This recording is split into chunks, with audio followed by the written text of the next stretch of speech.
This is problem number 48. It's on page 526 from chapter 12. A series of small packages, each weighing 3/4 pound, are discharged from a conveyor belt as shown. Knowing that the coefficient of static friction between each package and the conveyor belt is 0.4 or 40%.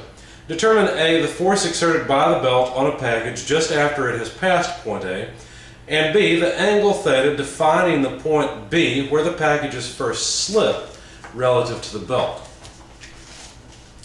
Okay, so there's a figure there I'd like for you to reference. It's figure 1248, and you'll notice that the radius of the wheel at the end of the conveyor is 10 inches. So essentially the radius of the path of the packages is 10 inches. The packages are moving at 4 feet per second. So we're supposed to find A, the force from the belt onto the package, okay, at A, and B, we're supposed to find the angle at slip. I would draw the figure, but it would take a while. I don't see a point in wasting time on the video. So please reference the figure as you're looking at this. Now, some of the given information besides the figure is that the weight of each package is 3/4 pound. Now that's pound force because it's a weight. And the coefficient of static friction between the belt and the packages are 0.4.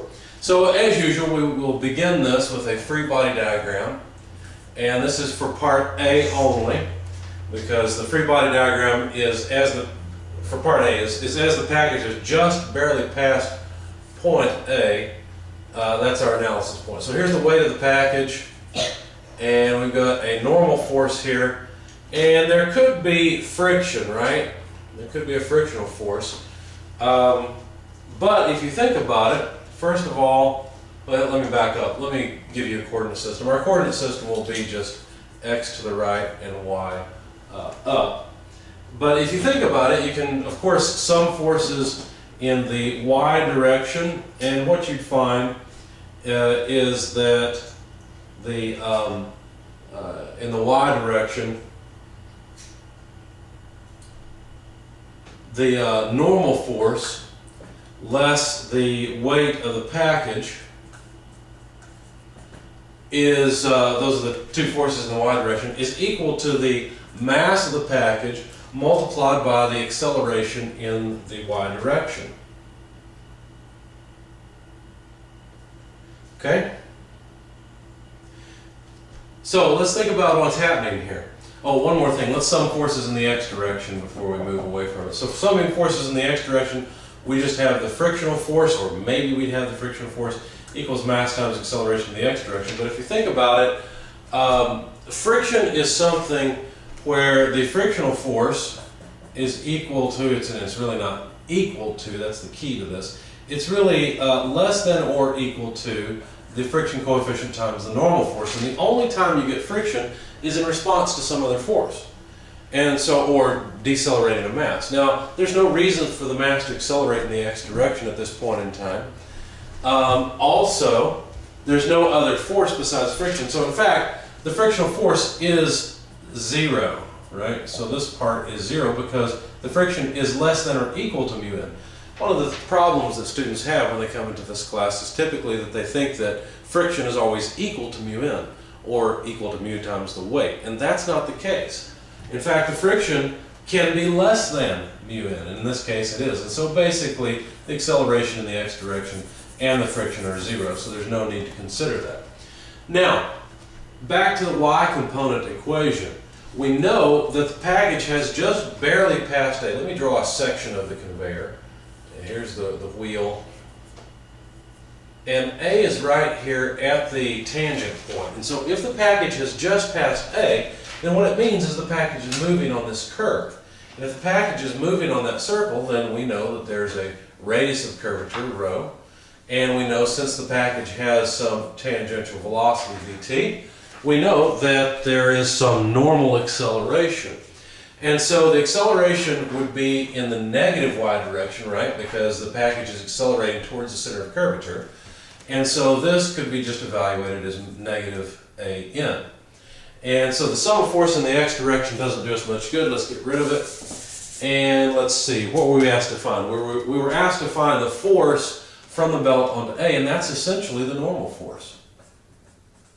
So the force from the belt onto A is just the normal force because we have no friction. Now, if friction were acting, we'd have to add the friction force to the normal force, but there is no friction at this particular point. So all we need to do is solve for the force from the belt onto A, which is just equal to the, let's do it this way. Let's move mg to the other side. So that's just the weight of the package. And in fact, you know what? Let's leave it as weight of the package because it's given as a weight. That we don't have to mess with any conversion factors. But then this term will be minus mass times, and we need the normal acceleration. Notice I pulled the negative sign here, so that's just v squared over rho.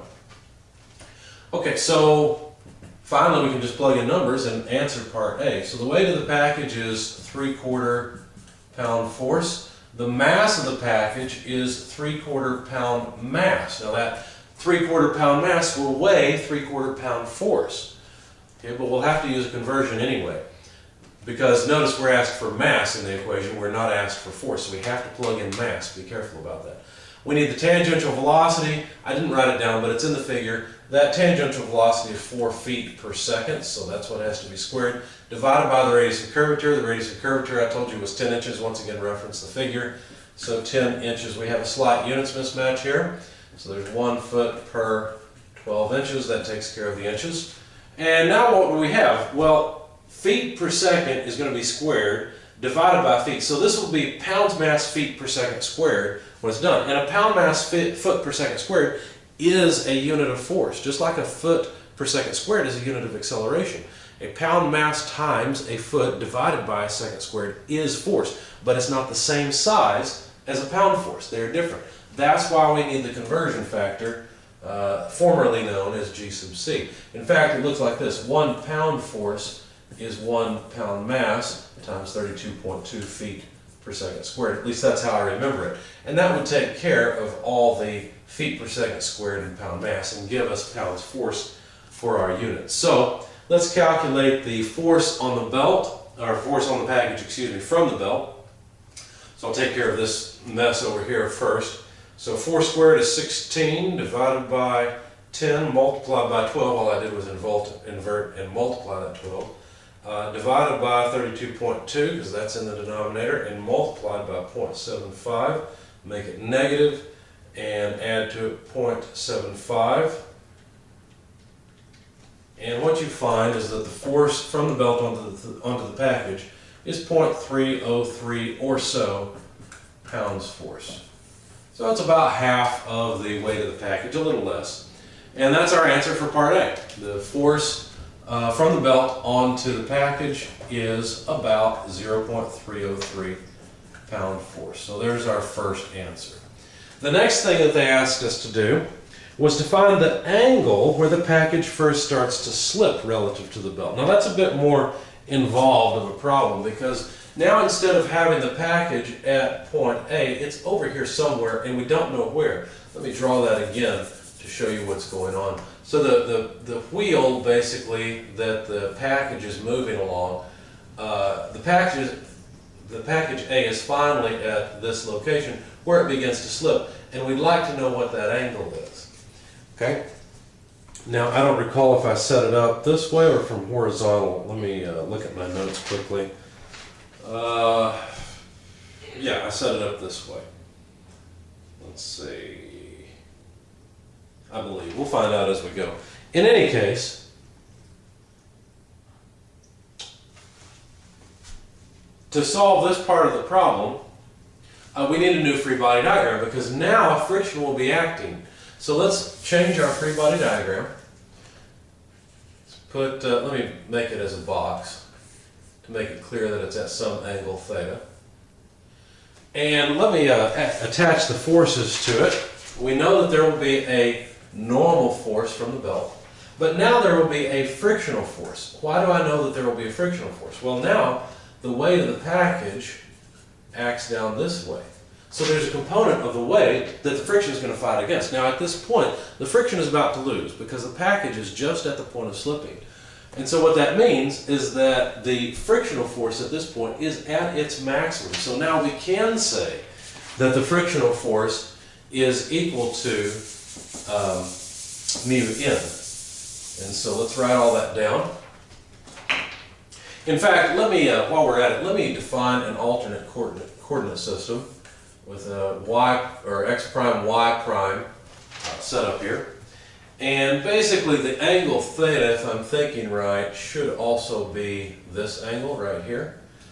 And I believe it should also be this angle. Let me think about that for a second. Let's see. This line is perpendicular to this line is perpendicular to this line. So sure enough, that is the angle theta. Okay? Now, what else do we know? Well, we can sum forces again. Oh, I forgot. I told you the friction. I didn't write it down. So the frictional force we know would be equal to mu n at this point in time because the package is on the verge of slipping. So now we've quantified that force, or at least we've related it to the normal force n. Now, if we were to sum forces in the x prime direction, so along this direction, what we would get is a component of the weight of the package. So that would be the weight of the package. And you may want to pause the video at this point and try to decide, do we want to use sine or cosine to get this component of the weight force, the component going down the belt? Well, if you think about it, you can simply extract the triangle and look at it. Here's the right triangle we're dealing with, where this side is the weight of the package. This side is the piece that we want, right? This is the x prime part of the weight of the package. Of course, we'll need the y prime part, but the angle theta is here. And so this side is opposite of the angle, therefore it must be sine. So we need to use sine of the angle theta. Okay, now we need to subtract off the frictional force, but the frictional force is just mu n. So let me go ahead and use up that friction equation in writing down my, or plug it in my sum of force in the x prime direction equation. Now we know that we're on the verge of slipping, and therefore, is there any acceleration in this direction? You might look at it and you say, well, it's moving around this corner, I know it's moving this direction, so it feels like there must be some acceleration. I mean, after all, gravity's pulling down on it. Well, there's not yet. It hasn't slipped yet. And notice that since the package is moving around a curve at constant speed, then its only acceleration is in the normal direction. So there is no acceleration. In fact, let's do it this way. Mass times acceleration in the x prime direction, where that x prime direction acceleration is exactly zero. It has to be. Okay, so basically, if we were to rearrange this just a bit, well, we'll do that in a minute. Anyway, let's sum forces in the y prime direction next. The y prime direction is this way, and so we need the normal force and the component of the weight force in the y prime direction. Of course, that's going to be a cosine relationship.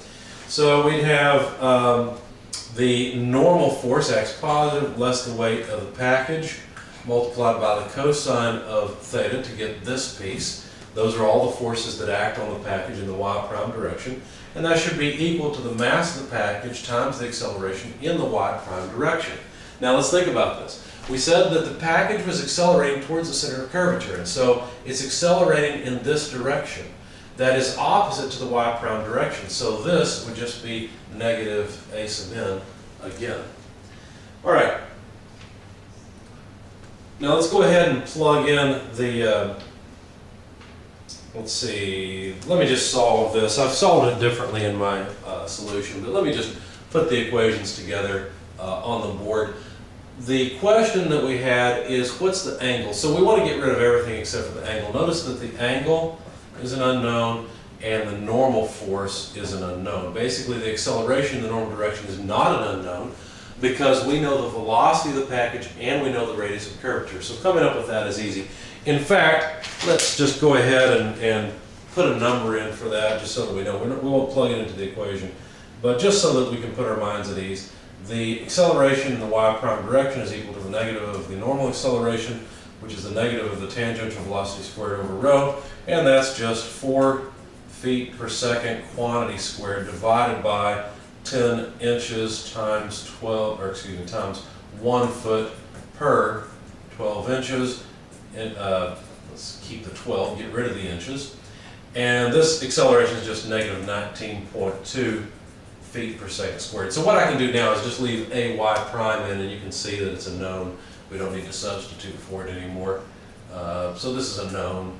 Obviously the right-hand side there is a known. Now what I'd like to do is get rid of the normal force, because the normal force is not something I'm particularly interested in. So let's just put a note here that this is negative 19.2 feet per second squared, and then I'll have a little more space down here. Okay, so solving the sum of force equation in the x prime direction for the normal force is probably the quickest way to go about this. So basically we'd move this to the other side and divide by mu. So you may want to pause the video if you cannot follow the algebra. But that's what you'll end up with from that equation. Now, if we then use this equation, solving for the normal force in the y prime direction equation, we just move this term to the other side, right? So it would be weight of package cosine theta, move to this side, plus mass times acceleration in the y prime direction. But since both of these equations have been solved for the normal force, then they're equal. Okay? Now, let's see. The mass of the package obviously drops off because really the weight of the package is just mg. And you'll notice, of course, we're going to eliminate this intermediate normal force. It's not what we're interested in. These two are also equal. And so what we're going to do is cross off the mass from all of the terms. Now this is getting messy, so let's write it again. Basically, this would be g sine theta over mu, that's this piece, equals, and over here we'd have g cosine theta plus ay prime. Now what we're looking for is theta. And unless you're a lot better at math than I am, I don't know of any way of getting theta all by itself, because we've got sine of theta here and cosine of theta here. So how do you solve an equation like this? Well, we can simplify it a little bit farther, but there's really not much of a need to. You know g, that's just a number. You know ay prime, and you know mu. So the only unknown in the equation is in fact theta. Here's how I recommend you solve it. You should use Excel. When you go into Excel, you can make a cell that calculates this left-hand side. So basically, you'd have G in a cell, and that would be 9.81 meters per second squared. You'd have your coefficient of friction, mu, in another cell as 0.4. And you would have a guess for theta, right? So you guess theta, and let's just say you plug theta in at, I don't know, it really doesn't matter. You start off, let's say, at 0 degrees, okay? Or, of course, in Excel, you have to work in radians, so you'd have to put in 0 radians. So make sure that's on the screen. Yeah, that's still on the screen. Okay, so this, if you had g, mu, and theta, you could compute a number for this left-hand side. I'm not claiming it would be right, of course, because you know that your initial guess for theta would be wrong. Now, notice that you could also plug in numbers on this side because you know ay as well. Let me erase this equation so I can continue with this Excel discussion. So ay prime is just a number, right? And I'm sorry, I've switched from English units to metric here, so this should be 32.2 feet per second squared. Anyway, ay prime is negative 19.2, and that's feet per second squared. Of course, in Excel, you have to put your units. You can't put them in the cell. It doesn't make any sense to Excel. So anyway, let's put this one out too. This would be degrees. You'd have to convert it to radians. So better yet, just know that it's radians, and when Excel gets done with it, convert it to degrees. But notice you could calculate this right-hand side as well. So basically, you can take all these cells and you could calculate the left-hand side of the equation in a cell and the right-hand side of the equation in a cell. So obviously the two numbers you get should be equal because we know they are, but we've guessed the wrong angle, and so they will not be equal. There will be a difference or an error between those two when you've used these numbers to calculate the left-hand side and right-hand side of the equation. And so what you would do then is you use a tool in Excel called Goal Seek. It's under the Data tab. I don't remember in all the versions of Excel exactly where it is. Just look for Goal Seek and you'll find it. And what you can do is you can tell it to set this equation or this cell equal to this cell by changing this cell. So it will iterate, it will guess. it will just plug in a bunch of thetas basically, and once it finds one that makes the left-hand side and right-hand side equal, then it knows that's the correct value. If you do this, and I suggest you do try this, if you do it, you will find that theta is 9 degrees or so. All right, that's it.